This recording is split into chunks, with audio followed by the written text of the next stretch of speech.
qadağa olmuş maddələrdən və ya üsullardan istifadə edərək idmançılarda belə süni təhlükəsizlik və süni böyük imkanlar hissiyyəti əmələ gəlir və bu çox təhlükəlidir. Kim ki dopinqdən istifadə edir, bizdən qorxur. İdmançılar bilir ki, onlar təqsir deyillərsə, mən onlara köməklik göstərəcəyim. Təqsirkardlarsa qəbul eləməlidirlər ki, mən Azərbaycanı çox sevirəm. Azərbaycanı çox ölkələrdə mən təmsil eləmişəm, həyatım belə gətirib. Sözün düzü Azərbaycanda o qədər yaxşı şey var ki, hansı ki beynəlxalq təcrübəyə mən gətirmək istəyərdim. Artıq o mərhələyə gəlmişik, hə? Bəli, Çox nəyə gözəl. də yox. Bəs idmançı egosu, insan egosu ümumiyyətlə uğur üçün zərərlidir, yoxsa əksinə kömək eləyir? Yəni bu mövzuda şuur altından da biraz danışa bilərik. Hər şeydə bir harmoniya olmalıdır, eləmi? Bəli. Sağlam ego motivasiya verir. O bizə kömək eləyir. Şişirdilmiş ego, o həmişə risk yaradır. Bilmirsən nə ilə o bitə bilər bu iş. Şuur altını aktiv saxlamaq lazımdır. Məncə insan öz qərarlarına şuurlu yanaşmalıdır. Şuur altı həmişə düz yönləndirir bizi. Mən də bu mövzuya çox yaxınam. Əslində məncə bəli.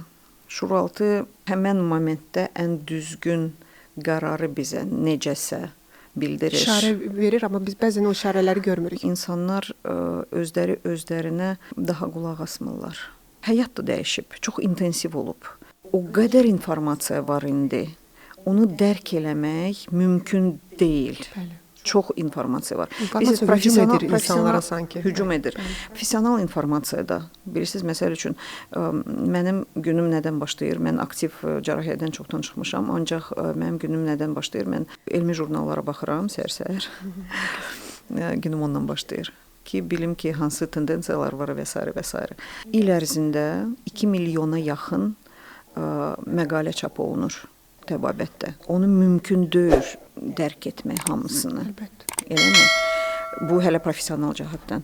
Sosial şəbəkələrə baxırsınız, görürsən ki, artıq 2 saat, 3 saat sən vaxt itirmisən, heç hiss eləməmisən ki, o qədər vaxt keçirmisən sosial şəbəkələrdə. Ona görə bu məqamdan təhlükəlidir insanlar üçün.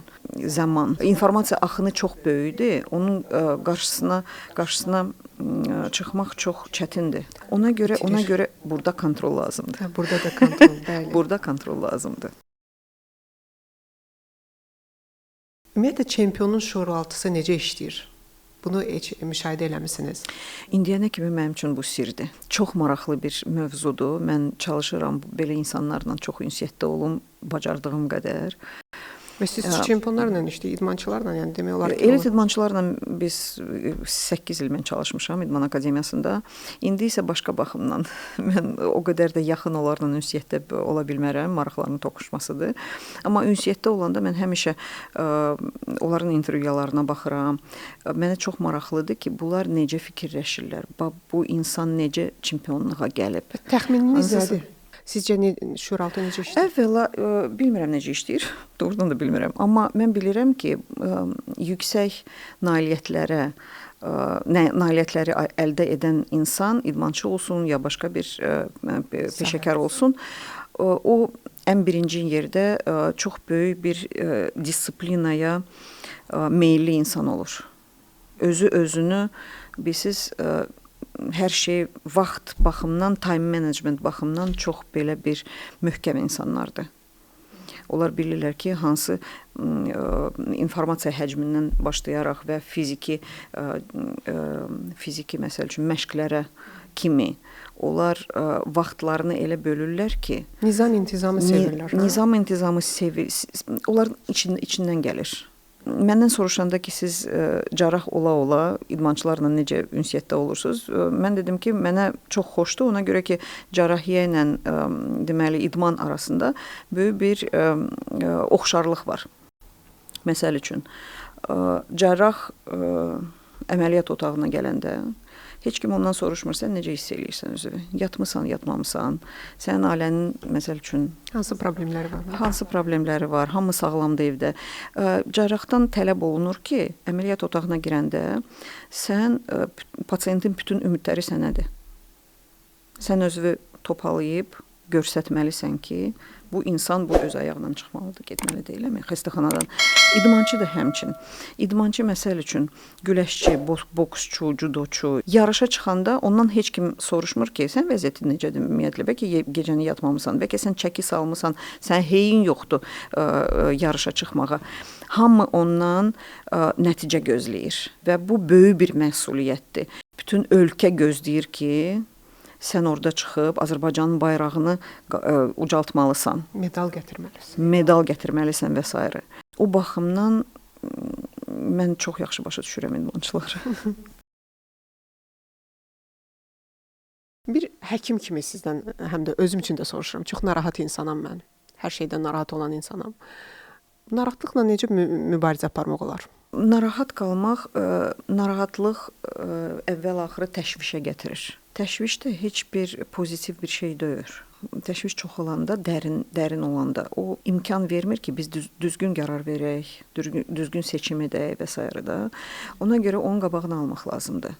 Onun qabağını almaq isə ingilislər deyirlər ki, hərəkətsizlik ikinci siqaret çəkmək kimidir. O qədər zərbə vurur insanın səhhətinə. O vərdişdir. O vərdişdir. O vərdişin qabağını almaq üçün durub heç olmasa biraz hərəkət eləmək lazımdır. Kimsə özünə yoga seçir, kimsə özünə məsəl üçün pilates seçir, kimsə qaçmaq seçir, kimsə məsəl üçün badminton seçir. Mənim çox xoşum gəlir badmintonlar. Nə vaxtsa onunla məşğul idim. Və s. Hərə özü üçün, kimsə rəqs etməyi sevir. O da bir hərəkətdir.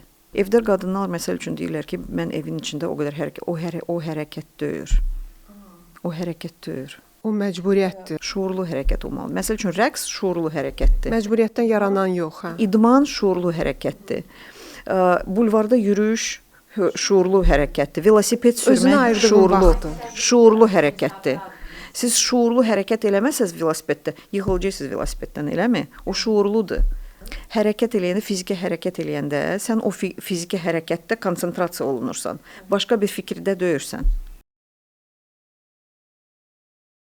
Yenidən qayıdaq Amadaya. Ümumiyyətlə, dopinqlə mübarizədə müşahidə elədiyim qədərilə həm də bu elə bil ki, olmazları etik olmayan səbəblərini açıqlamaq da elə bil ki. Təkcə olmaz ona görə yox ki, qadağandır, həm də bu etik deyil deyə elə bil nümayiş elətdirirsiniz. Sosial çarxlarınızı da izləyirəm, səhifəni də izləyirəm. Son zamanlar Amada çox aktivdir bu mövzuda. Gəlin əvvəlcə dopinq terminin açıqlamasını verək. Dopinq idmançının fiziki və ya zehni qabiliyyətini süni şəkildə artırmaq məqsədi ilə qadağan olmuş maddə və ya üsullardan istifadə etməsidir. Açar söz sünidir, hə? Süni qaydada, bəli, süni qaydada. Qadağa olmuş maddələrdən və ya üsullardan istifadə edərək idmançılarda belə süni təhlükəsizlik və süni böyük imkanlar hissiyyəti əmələ gəlir və bu çox təhlükəlidir. Buna görə dopinqdən başladın istifadə eləmək, bu narkotik kimi bir maddədir. Sabahları daha da çox istəyəcəksən və bunun axırı yoxdur. Əvvəla bu çox zərərli maddələrdir. Bədənə böyük bir zərər vurur. Və o hissiyyət ki, yaranır ki, dopinqi istifadədən sonra mən daha güclü oluram, daha tez qaça bilirəm, daha tez yüksək nailiyyətlərə, nəticələrə gələ bilirəm. O, bu süni təhlükəsizlik və süni güc hissi verir. O çox təhlükəlidir. Bildiyiniz kimi, aprelin 11-də bu il, aprelin 11-də Ümumdünya Antidopinq Agentliyi Təmiz İdman Günü elan etmişdi və WADA-nın inisiativasına qoşulmuşduq və bir həftə ərzində çoxlu tədbirlər keçirmişdik təmiz idman Xankəndində. Bəli, Xankəndində. Və fürsətdən istifadə etmək istəyirəm və bütün federasiyalara, hansı ki bizə bugün ədalətli və təmiz idman günündə və həmişə bizə dəstək olurlar, mən öz təşəkkürümü bildirmək istəyirəm. Ümumiyyətlə, idmançıların Amadaya münasibəti necədir? Yəni, qorxurlar, dostluq edirlər sizlə, yoxsa neytral yanaşırlar? O idmançıdan asılıdır. Hansısa əhrim-mührim işi var, bizdən qorxur. Kim ki dopingdən istifadə edir, bizdən qorxur. Mən il yarımdır antidoping agentliyində çalışıram və görürəm ki, bundan da əvvəl dediyim kimi mən 8 il İdman Akademiyada çalışdım və orada bizdə deməli 7000 tələbədən hardasa 800-ə yaxın tələbə milli yığma komandaların üzvləri idi. Dünya, Avropa və Olimpiya oyunları çempionları idi və mən mütəmadi olaraq ünsiyyətdə idim onlarla. Ona görə ola bilsin ki, mən Amadaya keçəndən sonra onlar hələm ki, məni dost kimi sayırlar. Biz qorxu əsasında və ya nifrət əsasında heç vaxtı düzgün əlaqə qurmaq mümkün deyil. Mən istəmirəm bizdən qorxsunlar. Kim ki dopingdən istifadə eləyirsə, o bizdən qorxmalıdır, o bizdən çəkinməlidir. Ona görə ki, əvvəl-axır biz onları tapacağıq. Qalan idmançılar biz partnyor kimi deməli çıxış edirik və onlarla birlikdə təmiz idmanı qoruyuruq. Bəs olub bu səbəbdən dostluğunuzun pozulduğu idmançılar? Ad çəkməsək də. Yox, olmayıb. Deməli sizin ətrafınızda yalnız ədalətli idmana önəm verən idmançılar var. Ədalətli yola. Bilirsiniz, əslində mən çox sərt adamam və mənim bütün tələbələrim İdman Akademiyada onu bilirdilər artıq. Və ola bilsin ki, akademiyadakı mənim reputasiyam indi mənə kömək eləyir ki, idmançılar bilir ki, onlar təqsir deyillərsə, mən onlara köməklik göstərəcəyim. Təqsirkardlarsa qəbul eləməlidirlər ki, siz güzəştə getməyəsiniz. Yəni onu bilirlər artıq. Təminə xanım, bəs məsuliyyət götürdüyünüz işlə bağlı əsas hədəfiniz nədir? Məsəl üçün təmsil etdiyiniz qurumu hansı nöqtədə görmək istəyirsiniz? Hansı nöqtəyə gətirmək istəyirsiniz? Hansı faydalılıq dərəcəsində görmək istəyirsiniz? Mən çalışıram bu sözü heç vaxt istifadə etməyim. Ona görə ki, patriotizm sözü. Ancaq çoxsuna pafoslu gəlir, amma pafoslu, əslində pafoslu gəlir, amma bilirsiniz mən Azərbaycanı çox sevirəm. Azərbaycanı çox ölkələrdə mən təmsil eləmişəm, həyatım belə gətirib.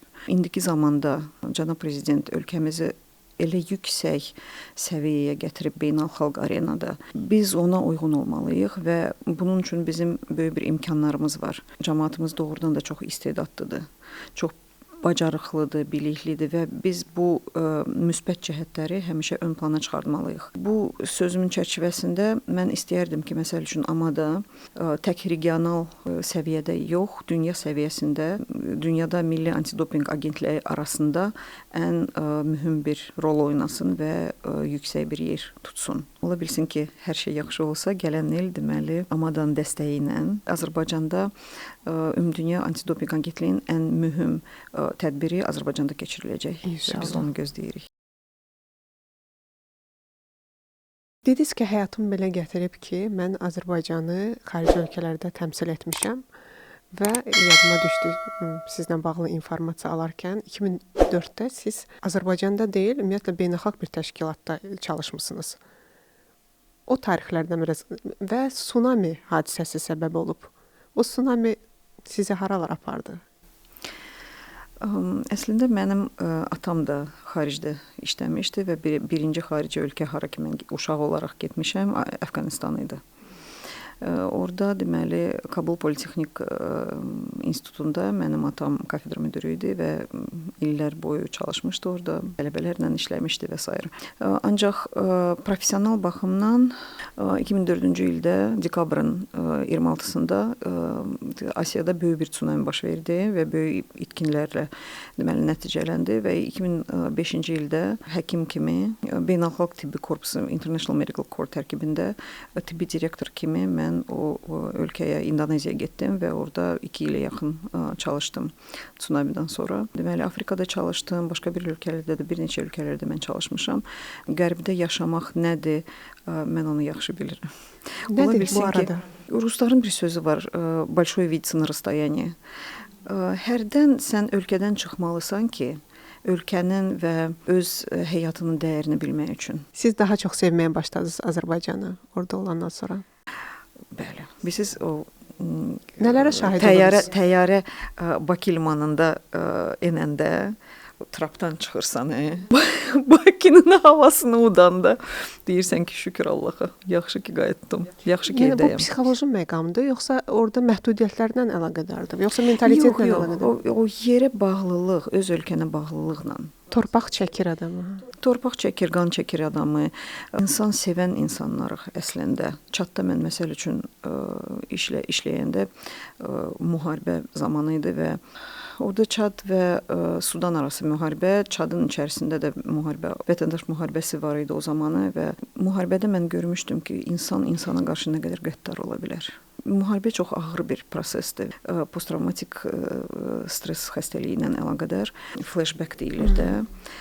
Hansısa bir momentdə sənin beynin səni aparır müharibəyə. Oradan Azərbaycana qayıdanda mən gördüm ki,